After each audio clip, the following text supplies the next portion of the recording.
Ndugu wanahabari, habari zenu za mchana, mabibi na mabwana.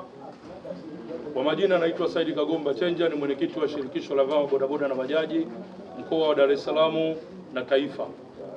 Moja, tumewaita hapa ndugu waandishi wa habari kuweza kushukuru kwa vijana wetu wa bodaboda na bajaji mkoa wa Dar es Salaam na Tanzania nzima kwa ujumla, kwa amani waliokuwa nayo na utulivu waliokuwa nao, na tumesema waendelee na utulivu huo huo. Kwa hiyo lengo letu kubwa ni kuwashukuru vijana wetu wote hawa maafisa usafirishaji. Lakini jambo la pili, tulikuwa tuna maandalizi ya kongamano kubwa ambalo kongamano hili lilikuwa linabeba zaidi ya watu 5,000. Katika hili kongamano tulikuwa tulifanye Desemba hii, lakini kutokana na haya mambo yaliyokuwa yametokea pakati tumebidi kuliahirisha. Tutalipeleka mpaka Januari, mpaka hivyo itakapopenda tutataja tarehe ni lini. Lakini katika tarehe hiyo ambayo tutakayotaja, moja hilo kongamano litakuwa lina mambo yasiyozidi 5 au 6, lakini nitataja mambo mawili.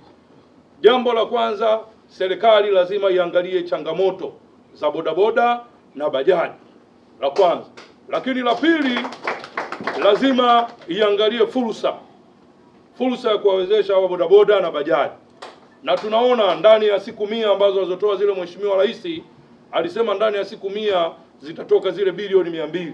Lakini katika zile bilioni 200, na sisi kama maafisa usafirishaji mkoa wa Dar es Salaam na Tanzania kwa ujumla tuone kwamba tunaweza kunufaikaje katika hizi bilioni 200.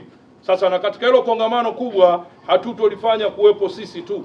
Tumezoea tukifanya mikutano yetu tunakuwa na wakuu wa wilaya, wakuu wa mikoa, lakini mkutano huu mkubwa tutaomba tuwe na kiongozi mkubwa wa serikali ili kumweleza changamoto za bodaboda na bajaji, ili kumweleza fursa ambazo zinatakiwa zipatikane kwenye bajaji na bodaboda. Na fursa hizi au changamoto hizi hatutohitaji ziwe tumezipeleka changamoto zetu halafu zimekaliwa kimya. Changamoto hizi tutaomba zitakapofika basi wazifanyie changanuzi kwa haraka sana, ili kuona hawa vijana wa bodaboda na bajaji wanasaidiwaje au zinaondokaje zile changamoto zao kabisa. Kwa haya machache, napenda kuwashukuru waandishi wa habari. Ndo Masanja, mwenyekiti wa Machinga Taifa. Changamoto ya machinga ni kutokuwa jina langu naitwa Ernest Matondo Masanja, mwenyekiti wa shirikisho la umoja wa machinga Tanzania.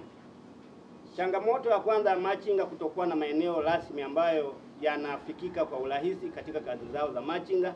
Tunaomba sasa turudi mezani, tuangalie namna gani machinga watapatiwa sehemu ambazo zinaweza kufikika vizuri kibiashara. Changamoto ya pili ni fursa ambazo tunahitaji kuzipata ni fursa za kifedha. Tayari Mheshimiwa Rais alishaweka bilioni 18 ambazo zipo, lakini kuna bilioni 200. Watazipataje machinga ili waweze kufanya kazi, ili waweze kuinua kiuchumi wao? Pili, na swala la mgambo ambao unasumbua machinga, tunaomba watafutie kazi, kwa sababu sasa machinga wanatakiwa wapate fursa zao, wafanye kazi kwa urahisi, wasio nasumbuliwa na mgambo. Asante.